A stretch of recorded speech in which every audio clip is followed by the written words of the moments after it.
You just walked into a room and forgot why. You laughed it off, but a small voice asked if something's slipping. Nothing is slipping. Your memory is working exactly the way it was built to work. The problem is, nobody ever showed you the manual. Today, you get the manual. By the end of this, you'll understand how a memory is actually made inside your head. You'll know why some things stick for life and others vanish by morning. And you'll know the small moves that turn a forgetful brain into a sticky one. Let's start with a lie you've been told your whole life. You were told your memory is like a video camera. Press record, play back later, done. That's not even close to what's happening up there. Your brain doesn't record your life. It rebuilds it piece by piece every single time you remember. Think of memory less like a hard drive and more like a living, breathing story you keep retelling. Every time you pull a memory up, you're not opening a file. You're reassembling it. And that changes everything about how you should learn. Here's what's actually happening in your brain when a memory forms. Somewhere in there, tiny cells called neurons are firing signals to each other in patterns. A memory is basically a pattern of neurons that learn to fire together. The more they fire together, the tighter that pattern becomes. Scientists have a short way of saying this. Cells that fire together, wire together. That wiring is your memory, not a file, a connection. So when you learn something new, you're not saving it anywhere. You're building a tiny circuit. And weak circuits fade, strong ones stick. That's the whole game. Now here's the part almost nobody was taught in school. Memory doesn't happen in one step. It happens in 3. Encoding, storage, retrieval. Encoding is how the information gets in.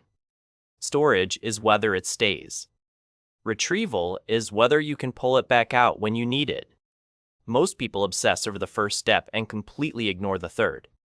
That's why you can study for hours and still blank on the test. You got the information in, you just never trained yourself to get it back out.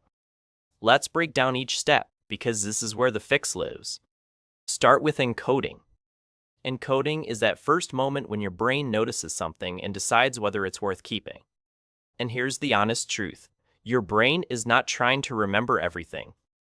Your brain is trying to forget almost everything. Forgetting is not a bug, it's the feature that keeps you sane. If you remembered every conversation, every license plate, every cereal box, you'd drown in noise. So your brain quietly asks one question about every new piece of information. Does this matter? If the answer is no, it's gone within seconds. If the answer is maybe, it lingers a few minutes. If the answer is yes, it gets in line for deeper storage. Which means your first job as a learner is simple. Convince your brain that this matters.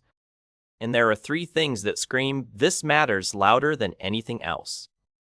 Attention, emotion, meaning. Attention is the doorway. Nothing gets in if you're not actually paying attention.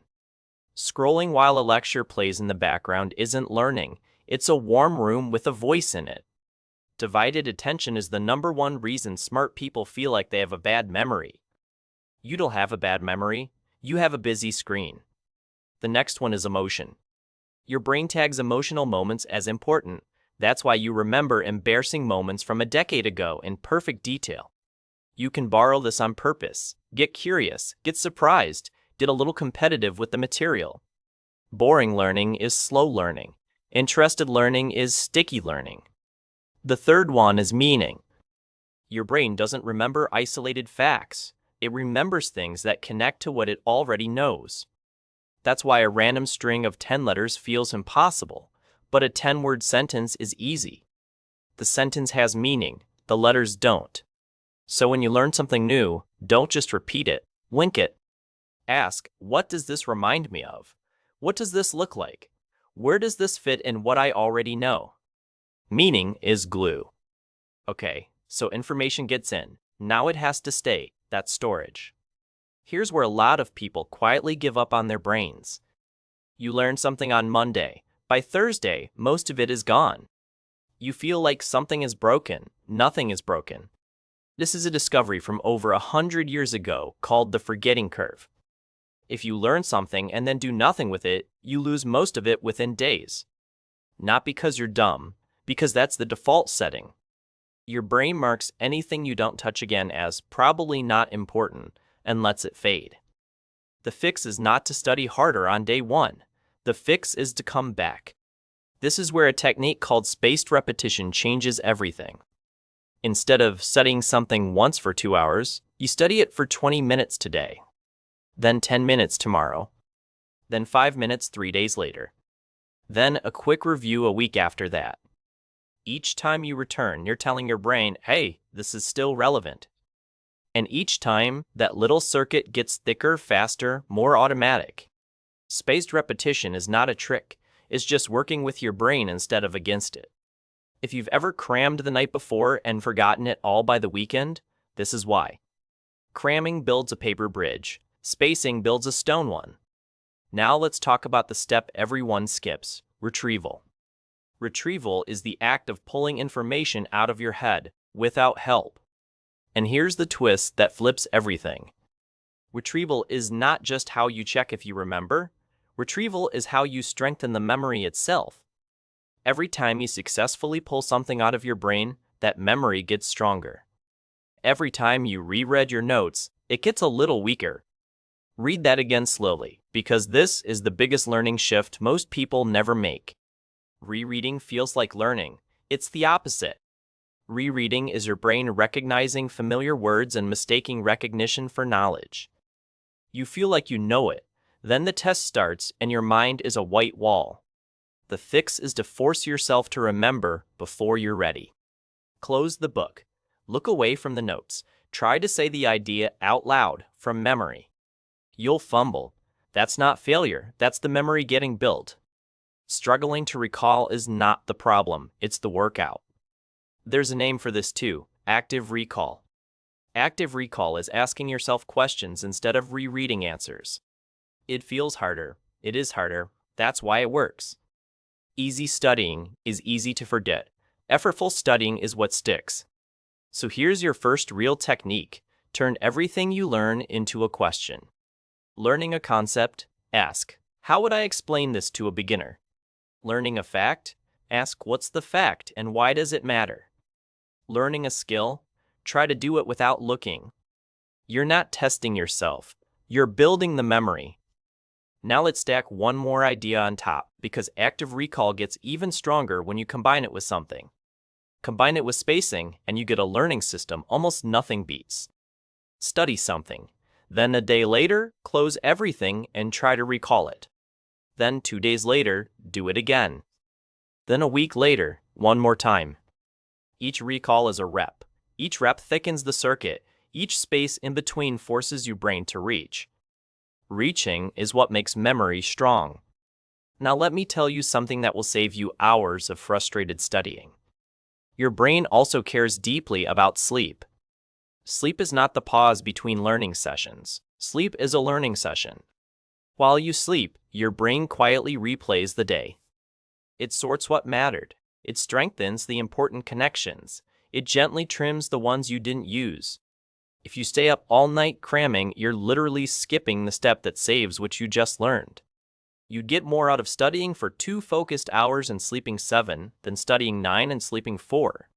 Sleep isn't lazy. Sleep is where the learning finishes. Now let's talk about something you can start using in the next hour. If you want to remember something long-term, teach it. Explain it out loud as if you were teaching a curious friend. The moment you have to explain something, your brain does 3 powerful things at once. It checks what you actually understand, it links the new idea to old ideas, and it stores the whole thing in your own words. Your own words matter. Your brain remembers your version of an idea far better than someone else's. That's why the best students often become teachers, not because they were born gifted, but because teaching cemented what they knew. You don't need a classroom to do this. You need 30 seconds and a wall. Learn something, then explain it to the wall in plain language. If you get stuck, you found the gap. That gap is exactly where your next minute of studying should go. Now let's talk about a memory shortcut humans have used for thousands of years. Long before books, people had to remember entire stories, laws, and speeches from memory. They didn't have better brains than you. They had better methods. One of those methods is called a memory palace. The idea is simple. Your brain is amazing at remembering places you know well. You can walk through your childhood home in your imagination right now, room by room. That's a superpower most people never use. To build a memory palace, you take a familiar place, like your home. Then, walk through it in your mind and place each thing you want to remember in a specific spot. The louder, weirder, more vivid the image, the better. A giant glowing apple on the couch, a tiny elephant on the kitchen counter. Later, to remember the list, you just take the walk again. This works because your brain is wired for space and images, way more than for words. You didn't evolve to memorize textbooks, you evolved to remember paths, faces, and dangers. Memory palaces borrow that ancient wiring for modern goals. Now let me flip the script for a second. We've been talking about how to remember more, but some of the best learners I've ever seen are also good at something else. They're good at forgetting on purpose. They let go of small stuff so their brain has room for big stuff. They don't try to memorize everything they read. They ask, what are the 3 ideas here I actually want to keep? Then they focus every technique we just covered on those 3. Memory has limits. Attention has limits. The trick is to spend them on things that matter. If everything is important, nothing is. Pick your 3. Let me pull all of this into one simple picture so it stays with you. Memory is a 3-step loop: encode, store, retrieve. To encode, you need attention, emotion, and meaning, so pay attention on purpose, get curious, and link new ideas to what you already know. To store, you need to come back, so use spaced repetition and let sleep do its quiet work.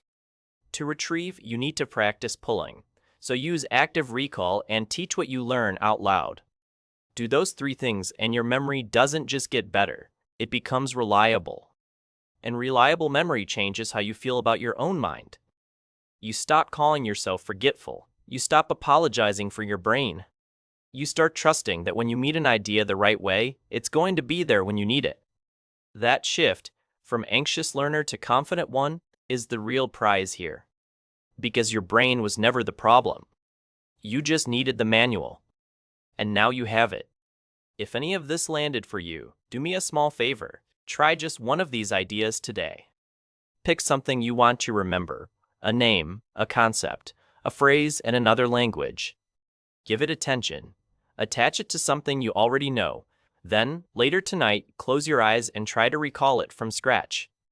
That one small rep is the beginning of a completely different relationship with your own memory. If you want more videos that break down how your brain actually works, in plain language you can use, go ahead and subscribe. There's a lot more coming on focus, learning speed, and how to stop forgetting the things you care about. Give this a like if it helped, and I'll see you in the next one. Take care of your brain. It's the only one you get.